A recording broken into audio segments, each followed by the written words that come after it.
Hello friends, स्वागत है आपका आपके अपने यूट्यूब चैनल MK लर्निंग अड्डा पर।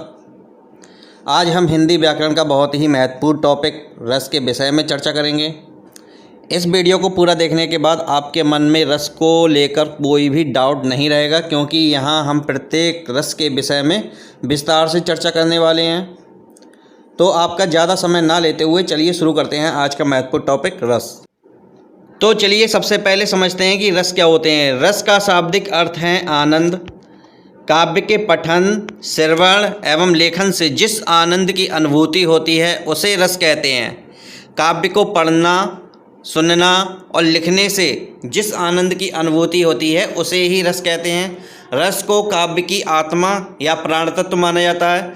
रस के संबंध में एक प्रसिद्ध वाक्य है, वाक्यम रसात्मक काव्यम, अर्थात रसपूर्ण वाक्य को ही काव्य कहते हैं।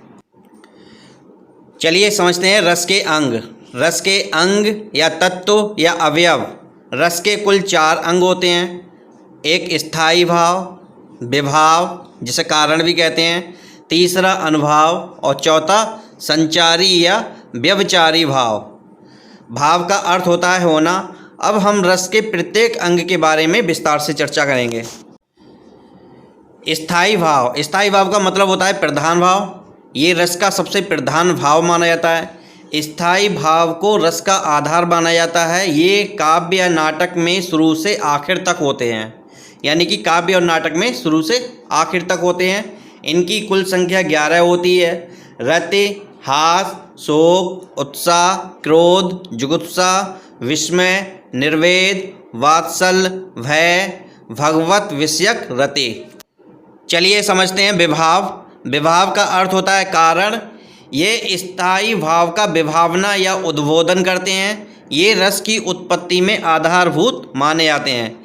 विभाव के कुल 2 भेद होते हैं। पहला आलंबन विभाव, जिसका आलंबन या सहारा पाकर भाव जगे उसे आलंबन विभाव कहते हैं। जैसे नायक या नायिका।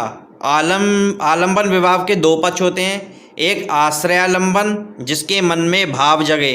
दूसरा विषयालंबन, जिसके प्रतिभाव जगे। दूसरा जो विभाव का भेद है उद्दीपन विभाव। जिन वस्तुओं या परिस्थितियों को देखकर स्थायी भाव उद्दीप्त होने लगे उन्हें उद्दीपन विभाव कहते हैं। उद्दीपन विभाव के 2 भेद होते हैं।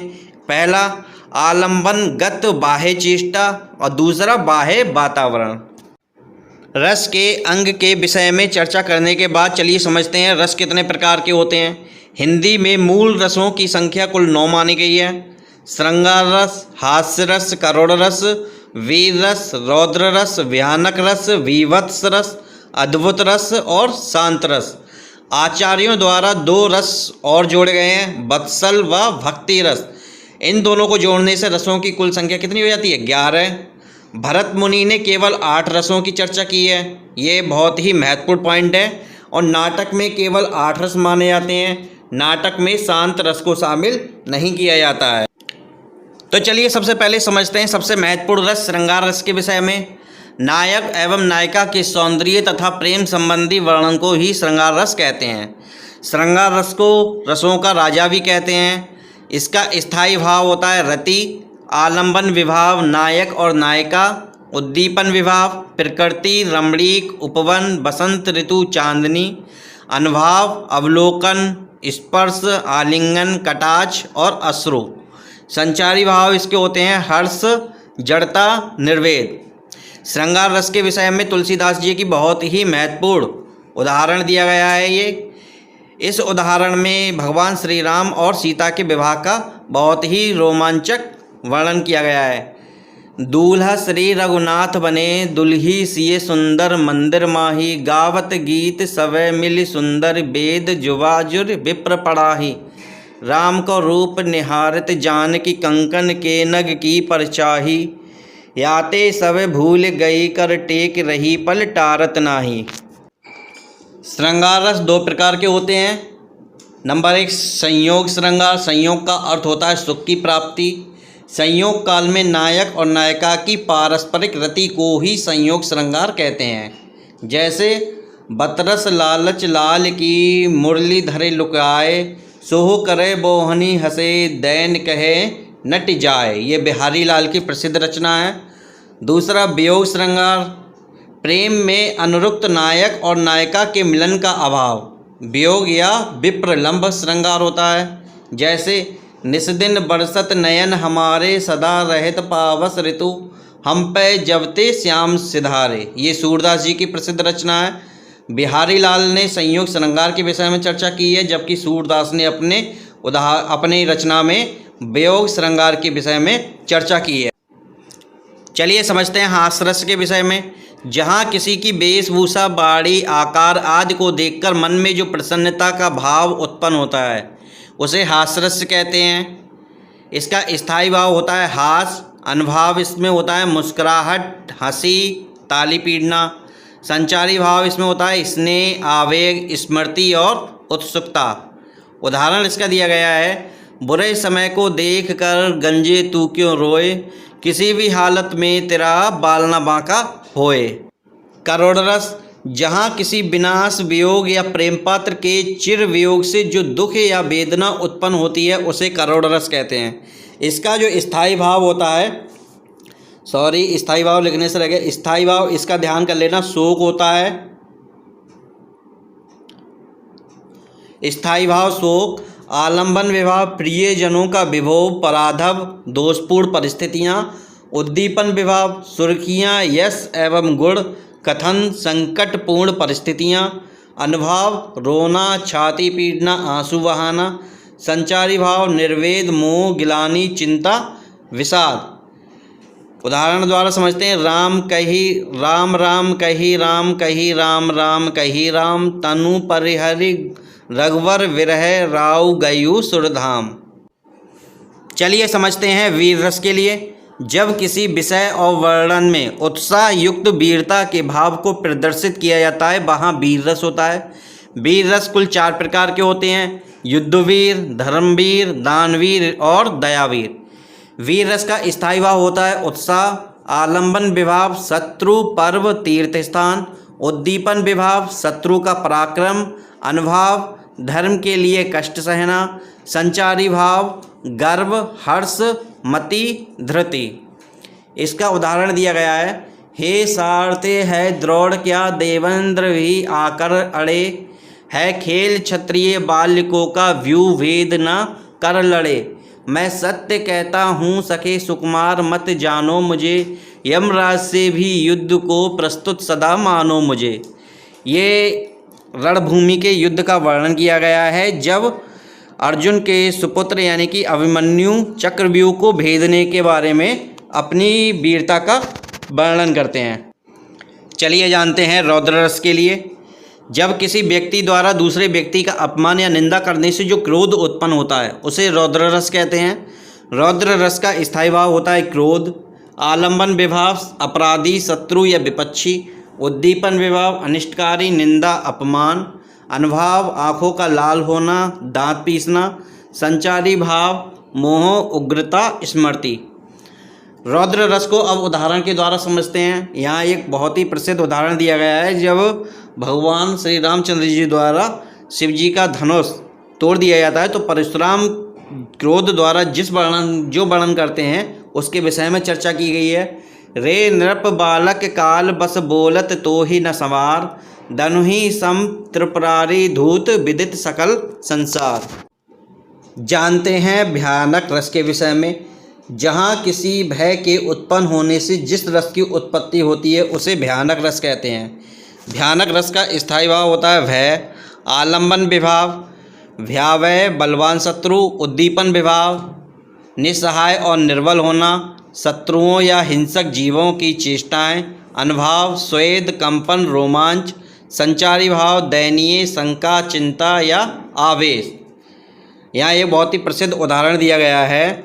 उदाहरण के तौर पर यह समझाने की कोशिश की गई है कि जब एक पथिक किसी अजगर और सिंह के बीच में फंस जाता है तो उसके मन में जो भय के भाव उत्पन्न होते हैं उसका वर्णन किया गया है। एक ओर अजगर ही लखी, एक ओर मृगराय, विकल बटो ही बीच ही परयो मूर्छा खाए।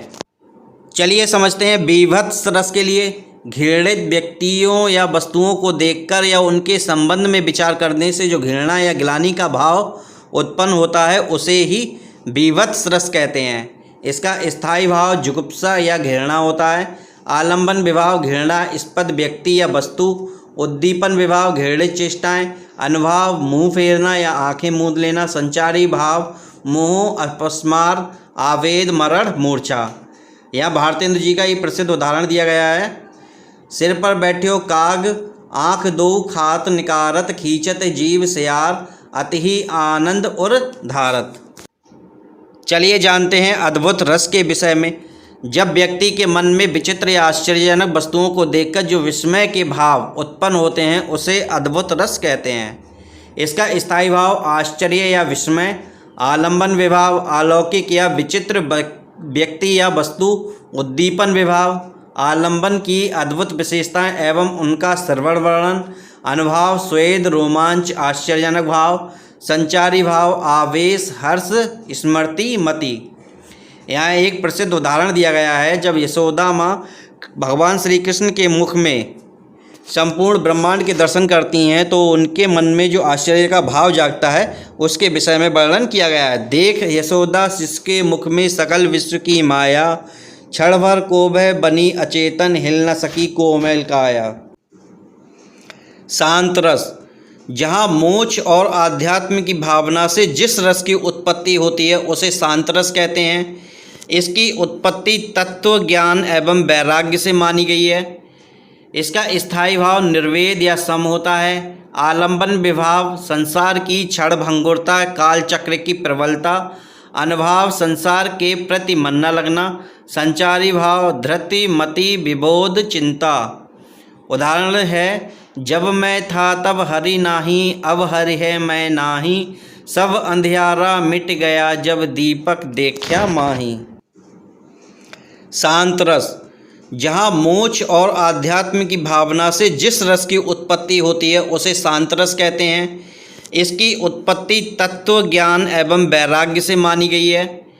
इसका स्थायी भाव निर्वेद या सम होता है। आलंबन विभाव संसार की क्षण भंगुरता, काल चक्र की प्रबलता। अनुभाव संसार के प्रति मन न लगना। संचारी भाव धृति, मति, विबोध, चिंता। उदाहरण है जब मैं था तब हरि नाही, अब हरि है मैं नाही, सब अंधियारा मिट गया जब दीपक देखा माही। वात्सल रस स्नेह का भाव परिपुष्ट होकर जिस रस का निर्माण करता है वही वात्सल रस कहलाता है। जैसे पुत्र के प्रति माता का प्रेम, शिष्य के प्रति गुरु का प्रेम। इसका स्थायी भाव होता है वात्सल रति। आनंद आलंबन विभाव माता पिता एवं संतान। उद्दीपन विभाव माता पिता एवं संतान के मध्य क्रियाकलाप। अनुभाव प्रसन्नता का भाव। संचारी भाव हर्ष एवं गर्व।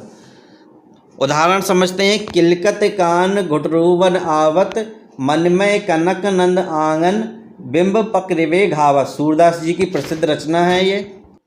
भक्ति रस भक्ति रस में ईश्वर की अनुरक्ति और अनुराग का वर्णन होता है, अर्थात इस रस में ईश्वर के प्रति प्रेम का वर्णन किया जाता है। इसका जो स्थायी भाव होता है भगवत विषयक रति या अनुराग। उदाहरण है राम जपु राम जपु राम जपु बावरे, घोर भव नीर निधि नाम निज नावरे। तुलसीदास जी की प्रसिद्ध रचना है ये। भक्ति रस में ईश्वर की अनुरक्ति और अनुराग का वर्णन होता है, अर्थात इस रस में ईश्वर के प्रति प्रेम का वर्णन किया जाता है। इसका जो स्थायी भाव होता है भगवत विषयक रति या अनुराग। उदाहरण है राम जपु राम जपु राम जपु बावरे, घोर भव नीर निधि नाम निज नावरे। तुलसीदास जी की प्रसिद्ध रचना है ये। उम्मीद है दोस्तों आपको आज की वीडियो ज़रूर पसंद आई होगी। अगर वीडियो पसंद आई है तो लाइक और शेयर अवश्य करें और कमेंट्स में अपनी प्रतिक्रिया देना ना भूलें। वीडियो पर अंत तक बने रहने के लिए आप सभी का धन्यवाद।